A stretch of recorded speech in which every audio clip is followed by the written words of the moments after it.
यहाँ पर इस कार्यक्रम के लिए हम लोग यहाँ एकत्रित हुए हैं। तो इतिहास की वजह से हम यहाँ पर एकत्रित हुए हैं और इतिहास 100 साल पुराना, यदि हम पंडिता रमाबाई के मृत्यु दिवस को ध्यान में दें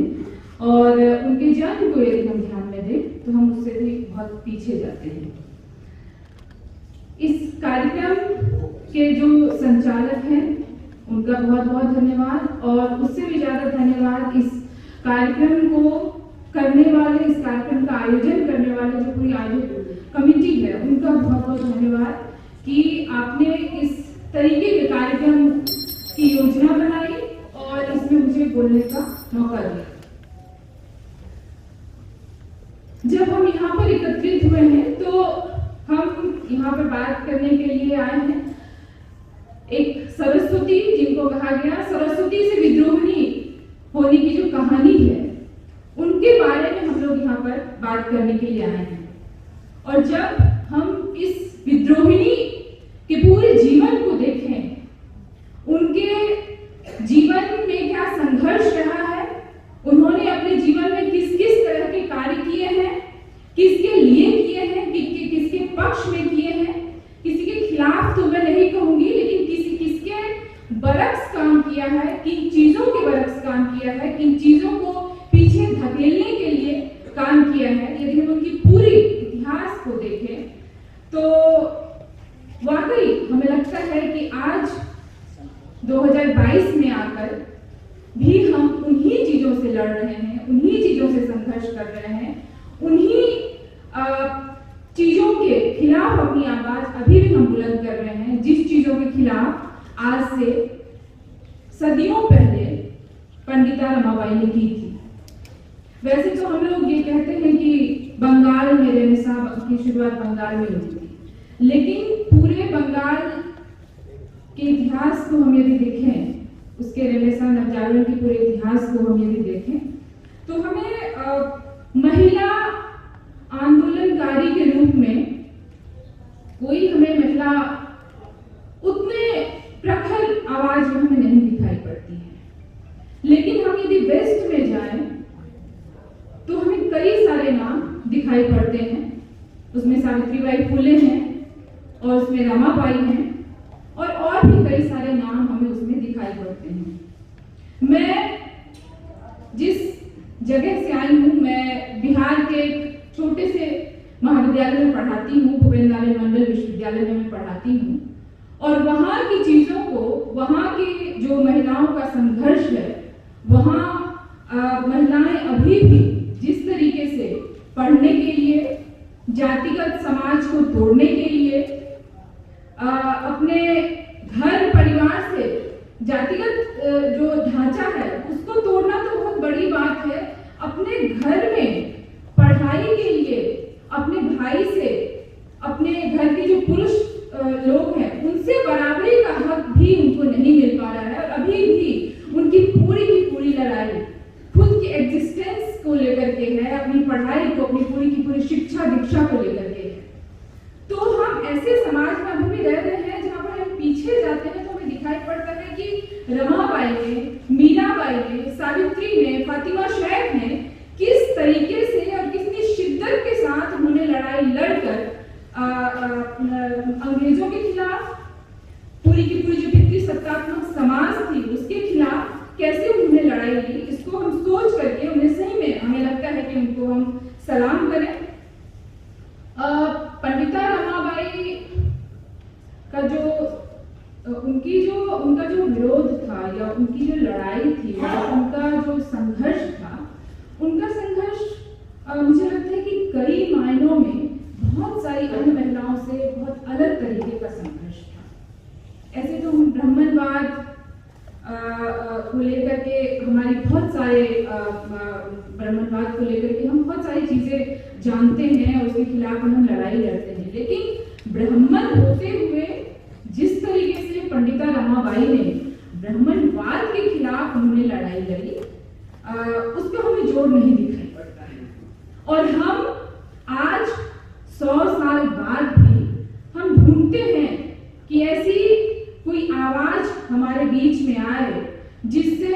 ब्राह्मण के साथ साथ जो दलित महिलाएं हैं, जो ओबीसी महिलाएं हैं,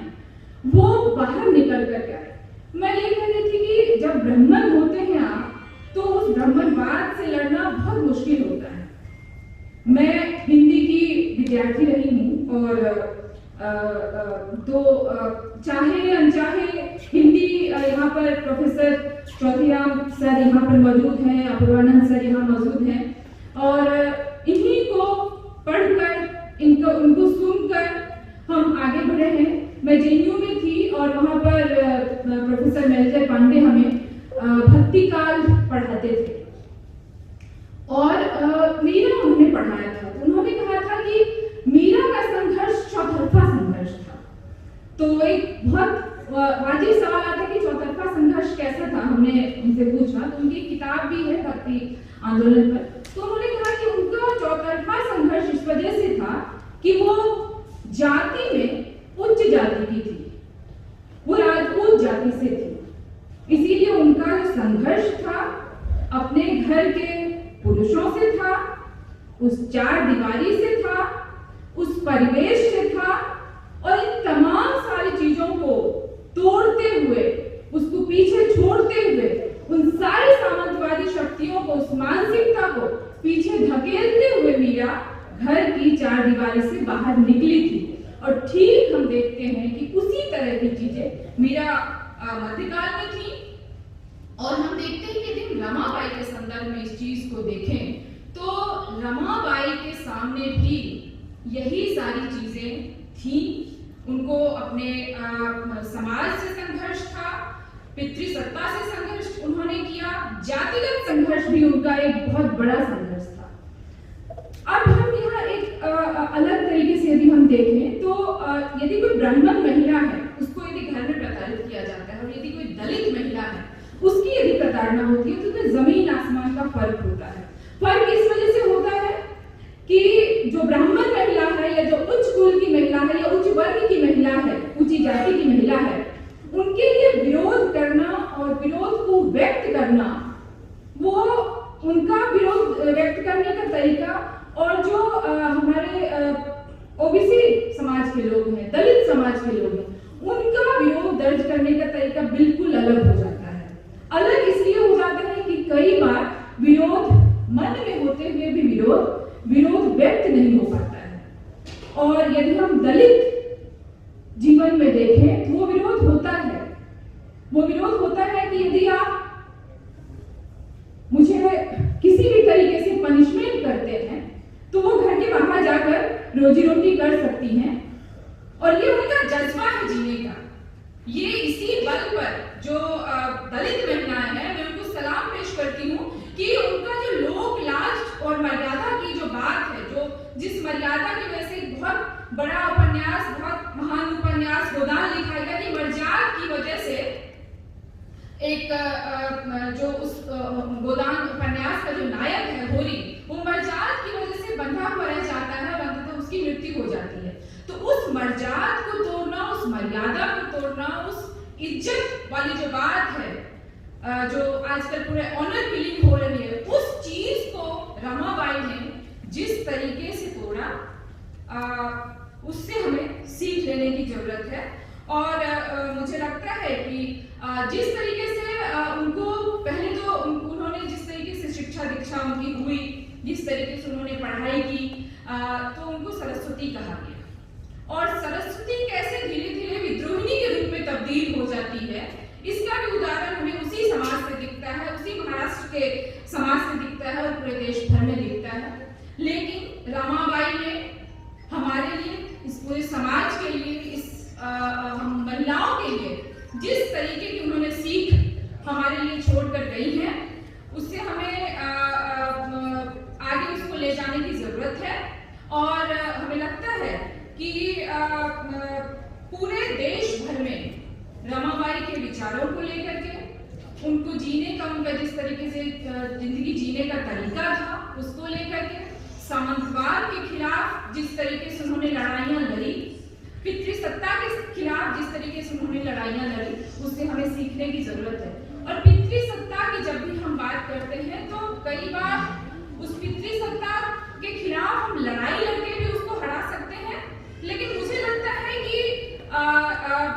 रमाबाई, जैसे मैं